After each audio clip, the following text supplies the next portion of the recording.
बचन बाबूजी महाराज, तीसरा भाग। बचन 56।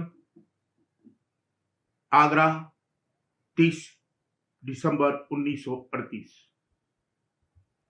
हर वक्त इस बात की चिंता लगी रहनी चाहिए कि हमारे जीव का कल्याण हो और इस देश से छुटकारा हो। अगर ये चिंता दामनगीर हो जावे तो बहुत जल्दी काम बने।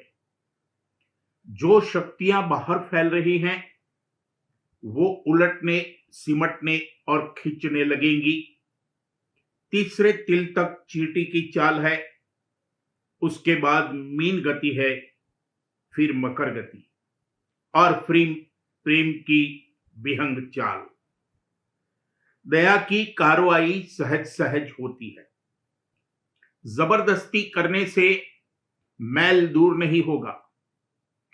दया इस बात का इंतजार करती है कि विकारी अंग दूर हों और सील, क्षमा, संतोष आवें। जब संत साध महात्मा इस देश में आते हैं तो कुछ सूरतें अपने साथ लाते हैं जो उनकी पहचान कर सकें। यानी पुराने संस्कार की सूरतें उनके साथ आती हैं जो उनकी भक्ति करके इस देश में भक्ति का नमूना रख सकें। अगर ऐसी सूरतें न आवें तो इस देश में न तो कोई उनको पहचान ही सकता है और न जीवों के उद्धार की कार्रवाई ही जारी की जा सकती है। जिसके लिए कि वो यहां चरण पधारते हैं,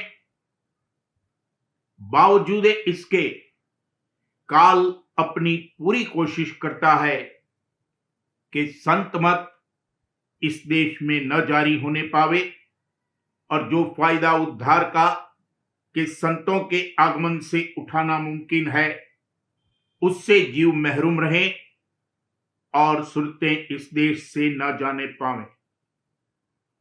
काल की कुल रचना को संतों के मत और परमार्थ से विरोध है। जीवों के सच्चे उद्धार की कार्रवाई में जिसको संतों ने आकर यहां दया से जारी किया, काल हमेशा से रुकावट डालता रहा है और डालता रहेगा। वो कभी ये नहीं चाहता कि सुरतें उसके देश को छोड़कर जाएं। उसकी तरफ से हमेशा ये जतन होता रहा है और होता रहेगा कि जिसमें सुरतें इसी देश में मुक़य्यद रहें। मगर संस्कारी और अधिकारी जीव चाहे कहीं पैदा हों और चाहे जैसी हालत में हों, किसी न किसी विधि से संतों के सन्मुख खींचे चले आवेंगे और भक्ति और परमार्थ में लग जाएंगे। ऐसे जीवों में से ही कुछ को कम या ज्यादा पहचान आवेगी और कुछ ऐसे होंगे जो पूरी पहचान कर सकेंगे। उनके जरिए और बहुत से जीव खींच आते हैं और इस तरह सत्संग खड़ा किया जाता है। इसके सिवा और कोई रीत नहीं है जिससे इस देश में सत्संग खड़ा किया जा सके। अलावा इसके जिस जिस घाट पर जो संस्कारी और अधिकारी सूरत बैठी है, वो जब संतों के प्रताप से वहां से खींची जाएगी तो उसकी लार में उस घाट की कुल सूरतें दर्जे बदर्जे खींचेगी और उन पर भी संतों का असर पहुंचेगा जो उनको आगे के लिए संस्कार और अधिकार देगा और उनके भी उद्धार का सिलसिला लगा दिया जाएगा। संतों के इस देश में पधारने मात्र से एक दर्जा तो कुल रचना का चढ़ गया और जिन जीवों का किसी भांति से कोई प्रकार का संतों से नाता जुड़ा है, उनको अपने अपने दर्जे के मुआफिक ज्यादा फायदा मिलेगा। एक तो विशेष लाभ और दूसरे बहुत ज्यादा जीवों को लाभ पहुंचाने के लिए संत गृहस्थ में आए और ज्यादा से ज्यादा जहां तक अपना संबंध फैलाना मुमकिन था फैलाया। कहा भी है कि संत जो दयाल होते हैं वो गृहस्थ में आते हैं। गृहस्थाश्रम में आने से उद्धार की कार्रवाई में ज्यादा मदद मिलती है। जो संत या साध विरक्त अवस्था में अलग थलग रहकर चले गए, उनका आना भी बेमतलब नहीं था। दुनिया में एतदाल कायम रखने के लिए, यानी कम से कम जितनी रूहानियत और चैतन्यता का इस रचना में मौजूद रहना जरूरी है, और जिसमें कमी आने से ये रचना बिगड़ जाएगी, उतने ही संभाल करने के लिए वो आए, और जो चंद इने गिने अधिकारी जीव थे उनसे उद्धार की कार्रवाई करा के अपने संग ले गए। अब जबकि आमतौर पर रचना के उद्धार की मौज हुई, तो संत गृहस्थ में पधारे और सब सामान भी अपने साथ वैसा ही लेकर आए जिसमें ज्यादा से ज्यादा उनका असर जीवों पर पड़े और पहुंचे। जो जिस घाट पर खिंचकर आएगा उसके मुताबिक उसके कर्म कटेंगे। फरमाया है कि और कुछ नहीं, महज दर्शन करने से इतना फल तो मिलेगा कि जिस दिन दर्शन करेगा उस दिन के कर्म और पाप जरूर कट जाएंगे। यानी चाहे जिस भाव से दर्शन किए हों, उस दिन के कर्म और पाप से जो सूरत का नीचे उतार और भाव होता वो न होगा, उससे बच जाएगा। और अमृत की धार कम से कम इस कदर तो जरूर ही दर्शन करने वाले में समाएगी कि उस दिन के कर्म और पाप से जो विष उत्पन्न हुआ होगा उसका असर जाता रहेगा। मगर इससे किसी को ये नहीं ख्याल करना चाहिए कि दर्शन करने से पाप तो कट ही जाएंगे, चलो फला पाप कर्म आज कर लें, बाद में दर्शन कर लेंगे तो उसकी सजा से बच जाएंगे। जो भी कर्म करेगा उसका दंड भुगतना पड़ेगा, उससे नहीं छूट सकता। हां, दर्शन करने से आखिर में कुल का नतीजा ये जरूर निकलेगा कि सूरत का नीचे उतार और बहाव होने से बच जाएगा। जो शख्स प्रीत सहित दर्शन करता है और संतों पर भाव रखता है, उसको जो फायदा हासिल होता है वह तो बहुत ज्यादा है। उसका अनुमान इस घाट पर नहीं किया जा सकता।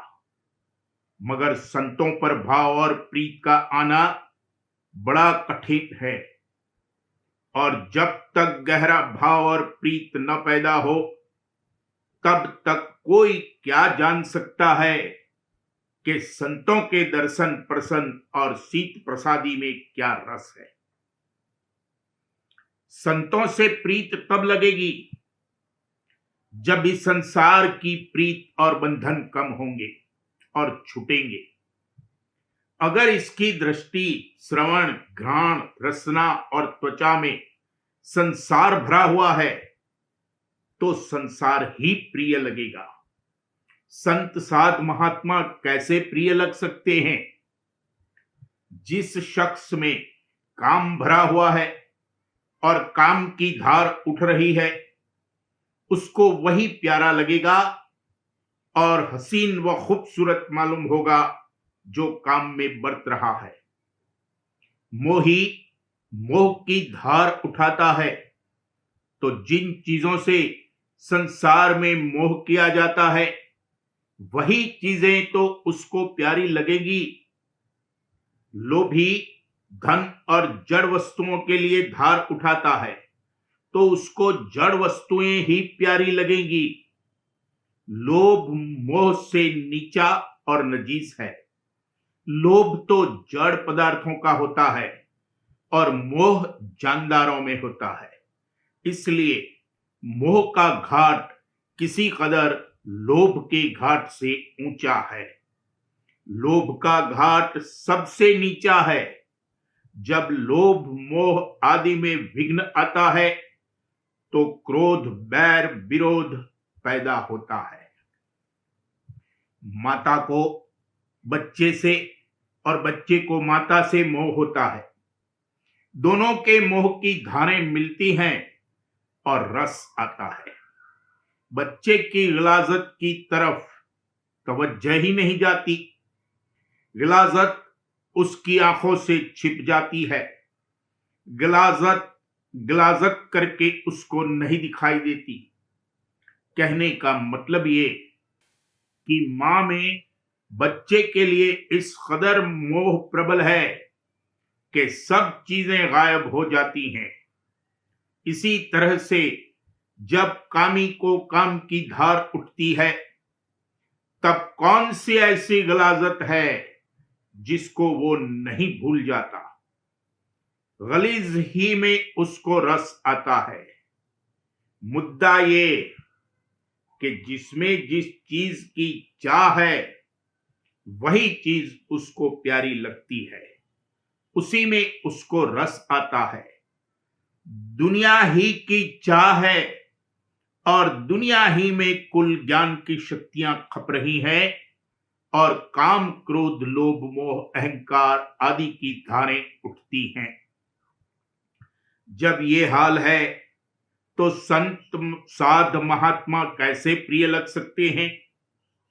इसलिए पहली चीज जो जरूरी है वो ये है कि परमार्थ की चाह किनका ही हो मगर सच्ची पैदा हो। मालिक से मिलने की विरह जागे और अपने जीव के कल्याण की चिंता पैदा हो। ये चिंता हृदय में बसा लेनी चाहिए। चाहे हमातन मुतवज्जह होकर दुनिया का काम कर रहा हो मगर इस चिंता से कभी गाफिल न होने पावे। बीच बीच में ये चिंता और ख्याल उठा करे कि मेरी क्या हालत है, मैं किस मुसीबत और तकलीफ में गिरफ्तार हूं, मेरा परमार्थ कैसे बने, मेरे जीव का उद्धार कैसे हो, मालिक का दर्शन कैसे मिले, इस देश के बंधन कैसे कटेंगे। अगर ये चिंता अंतर के अंतर्गत पैदा हो जावे बल्कि इसको दामनगीर बना ले तो बहुत जल्द काम बनेगा। जो शक्तियां और ताकतें इसकी अभी बाहर फैल रही हैं और बह रही हैं वो उलटने लगेंगी, सिमटने और खींचने लगेंगी। सिर्फ जरूरत मात्र बर्ताव इस संसार में रह जाएगा। जिस जगह और खानदान में जन्म मिला है वहां की हालत और हैसियत के मुआफिक जो जरूरी हो सिर्फ उतने ही दर्जे में संसार में बरतना चाहिए।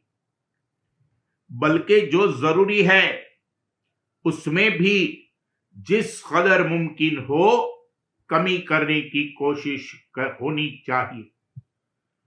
उसकी वृद्धि की चाह और तरंग तो कभी भी नहीं उठानी चाहिए।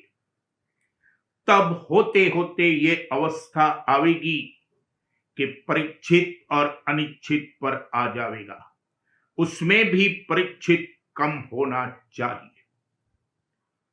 जब से इसने संसार की चिंता त्याग कर परमार्थ की चिंता अपने पीछे लगाई तब से उसकी कुल जिम्मेदारी मालिक ने अपने ऊपर ले ली और इसको कुछ नहीं करना है। फरमाया है, तुम्हारी चिंता मैं मन धारी, तुम अचिंत रह धरो प्यारा। मगर ये ऊंचे घाट की बात है। बहुत काल के अभ्यास के बाद जब किसी कदर सूरत के घाट पर यानी तीसरे तिल पर समूह बनने लगेगा और तब ये अवस्था आवेगी। तीसरे तिल तक रेंगना है यानी चींटी की चाल है। पहले पिपिल मार्ग है, फिर मीन गति है, फिर मकर गति है और फिर प्रेम की विहंग चाल है। संसार के बंधन और प्रीत द्वारा सूरत की धार का नीचे और बाहर उतार व फैलाव हो रहा है। सो जिस कदर मालिक और गुरु की प्रीत द्वारा वो कटते जावेंगे, उसी कदर सूरत जरा जरा पिंड के नाके की तरफ रेंगती जाएगी, और जब आधे से ज्यादा वहां इकट्ठी हो जाएगी, तब ऊपर चढ़ाई शुरू होगी, और तब इसको परमार्थी कार्रवाई के प्रत्यक्ष फल की खबर पड़ने लगेगी। कहने का मतलब ये कि जब परमार्थ और अपने जीव के कल्याण की चिंता पैदा हो और मालिक से मिलने की विरह जागे और चेत आवे कि हम इस बला और आफत से छूटें, तब संसार के बंधन किसी कदर कम और ढीले होंगे, और उसी कदर मालिक और गुरु में प्रीत और भाव आवेगा, और तब मालूम होगा कि दर्शनों में क्या रस है और शीत प्रसादी में क्या असर है। जैसे कामी को जब काम की धार और मोही को मोह की धार उठती है, तब वही चीज जो कि गलीज है रसदायक मालूम होती है और गिलाजत से निगाह हट जाती है। उसी तरह से जब भक्तजन के हृदय में अपने भगवंत के प्रति प्रेम की धार उठती है, तब उसके लिए शीत प्रसादी अमृत है और वह अमृत का भी रस लेता है। उसको ये ख्याल ही नहीं रहता कि वो उगाल है या क्या है। ये बाहरी चीजें तो बाहर अलग पड़ी रहती हैं, अंतर में जो अमृत की धार आ रही है उसका वो रस लेता है। ये प्रसादी की महिमा है जो कि बयान की गई है, मगर महज समझा देने और समझ लेने से किसी को प्रसादी के लिए भाव नहीं आ सकता, जब तक कि अंतर में खवास न बदले और प्रेम न जागे। प्रीत और भाव सहित संतों की शीत प्रसादी लेना, चेत कर उनका सत्संग करना, हित और प्यार से उनके वचन व उपदेश सुनना और उनको अमल में लाना, और दुनिया की प्रीत रोज बरोज कम करते जाना और सिर्फ जरूरत मात्र यहां बरतना वगैरह वगैरह एक जन्म गुरु भक्ति करना है। ये स्थूल रूप की भक्ति है। इससे जगत के मोटे बंधन कटेंगे और मलामत व कसाफत दूर होकर मन निर्मल होगा और चित्त निश्चल होगा। बगैर मलिनता और चंचलता गए हुए परमार्थी चाल नहीं चल सकती। पिंड के 6 चक्र गुरु भक्ति से फतेह होंगे। इसीलिए संत मत में गुरु भक्ति पर ज्यादा जोर दिया जाता है। अभ्यास संतों का पिंड के नाके से जहां सूरत मन और माया पर गालिब होने लगती है शुरू होता है। जब बाहर में मौका मिले तब बाहर के दरस परस का लाभ उठाना चाहिए, और अंतर में जो सत्धार आ रही है उसका संग करना चाहिए। मतलब ये कि अंतरी व बाहरी सत्संग चेतकर और हित व प्यार से करना चाहिए। दोनों आंखों के मध्य में जहां के दृग द्वारा है वहां जाकर बैठो, वहां धरना दो। यहां जो लोग सत्याग्रह करते हैं और धरना देते हैं तो खाना छोड़ देते हैं, जेल खाने में जाते हैं, अपने घर बार की फिक्र छोड़ देते हैं, गर्जे कि ये सब कुछ करते हैं और अपने तन व मन को जरूर किसी कदर नीचा डालते हैं, मगर किसी का हर्ज करना और जबरदस्ती व नाजायज तौर पर किसी को मजबूर करना सत्याग्रह नहीं है। ये तो किसी शख्स पर एक किस्म का दबाव डालकर उसकी मर्जी के खिलाफ उससे कोई काम करा लेना है। ये बहुत ही बुरी बात है। परमार्थ और जीव के कल्याण के निमित्त तन और मन को नीचा डालकर दृग द्वारे पर जाकर बैठना और मालिक के दर्शनों के लिए हठ करना और धरना देना, ये सत्य सत्याग्रह है। इसमें मालिक का कोई हर्ज नहीं है, बल्कि मालिक तो ये चाहता है कि संसार के बंधन त्याग करके वहां आकर बैठे और दया के लिए पुकार और प्रार्थना करे, और जब वहां बार बार पुकारेगा और मांगेगा तभी मालिक दया करेगा। अब कोई ये कहे कि मालिक को दया की दात जो देनी है क्यों नहीं जल्दी से दे देता, सो ये नहीं हो सकता। जब वहां यानी तीसरे तिल पर जाकर धरना देकर बैठेगा और बार बार पुकारेगा तभी मालिक देगा। मतलब ये है कि जब संसार की प्रीत और लाग छूटेगी तब मालिक दया की दात देगा। अगर उससे पहले देवे तो वहां से गिर जाएगा और नीचे आकर ज्यादा ताकत के साथ संसार में बरतने लगेगा। दया की धार निहायत कोमल और संकोचवान है। जब वैसी ही कोमलता पैदा हो लेगी तब वह आवेगी। उससे पेशतर सिर्फ स्पर्श कर करके मुलायम बनाने और समोने का काम करेगी, सो भी इसकी रजामंदी से। जबरदस्ती नहीं करेगी। जबरदस्ती दयालुता के अंग के विरुद्ध है। दया की कार्रवाई सहज सहज होती है।